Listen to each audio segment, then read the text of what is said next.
in the fourth week of Advent, and in the midst of all these years, these weeks leading up to Christmas, which I think is just a week away, how could this happen? I remember when I was little and they used to put in the newspaper, how many shopping days left till Christmas? And I used to cut those out of like the News Post, and I didn't have an Advent calendar, but I had a shopping calendar, so I would put that there.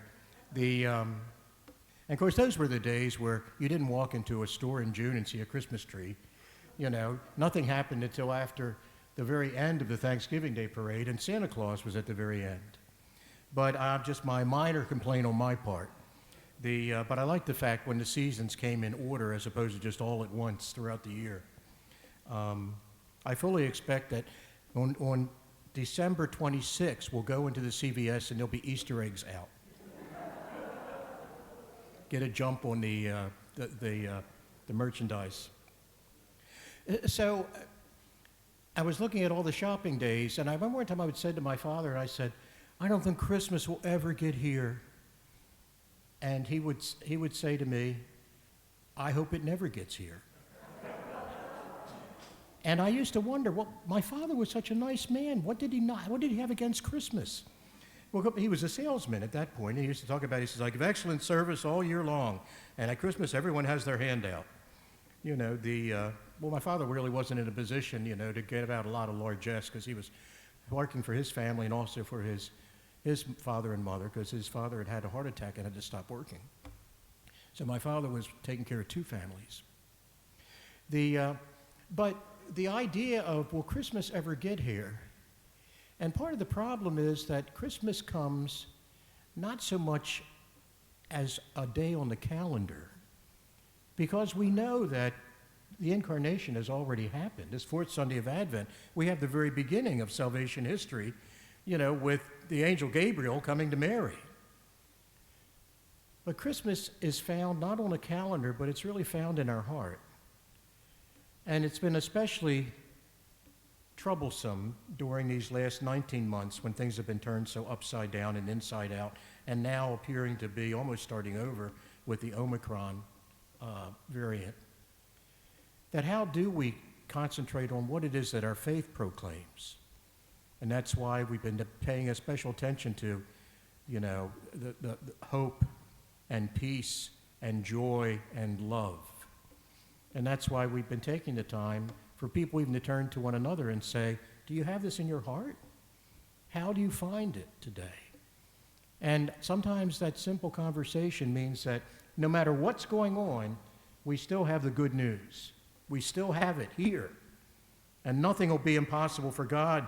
And when we profess in our faith what we profess, and we say, and the gates of hell shall not prevail against it, then it means we have something undying. We have an undying hope. We have an undying joy. We have an undying peace, and we have an everlasting love. Now, I'm very fond of Albrecht Dürer, if I'm pronouncing his name right, who did very beautiful, black and white drawings, engravings, etchings. And I happen to have heard a particular little story, a little concentration on one particular Albrecht Dürer drawing, which had been found in kind of a rummage sale. The person who bought it for $30, and they thought it was a copy. It turned out to be an original. Instead of being worth $30, it's worth $150 million. Aren't you glad you're not the person that put out that picture in the rummage sale? Somewhere there's a divorce that has happened because of that. But this is what, it was Scott Simon who said this, and I very rarely use this for my sermon, but it was so well done.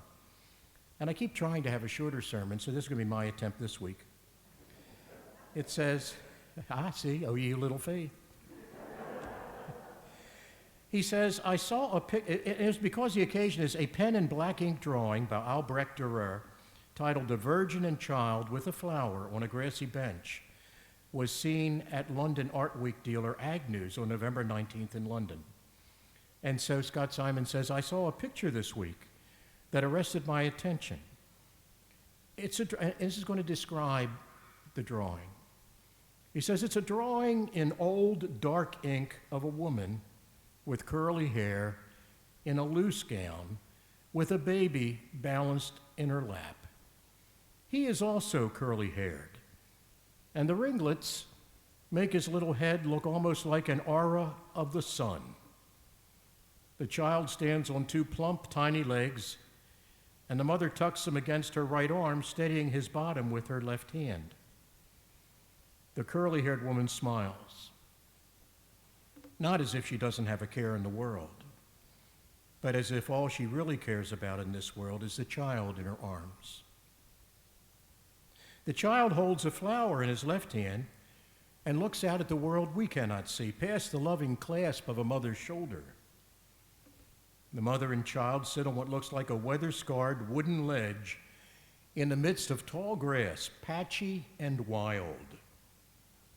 Those sharp and unruly blades of grass reminded me in this week of rising infections and tumultuous weather that we hold tight to those we love, but we all sail against what Shakespeare called our sea of troubles. He says, I read on to see that the sketch is by Albrecht Dürer, the great German artist who called it The Virgin and Child with a Flower on a Grassy Bank.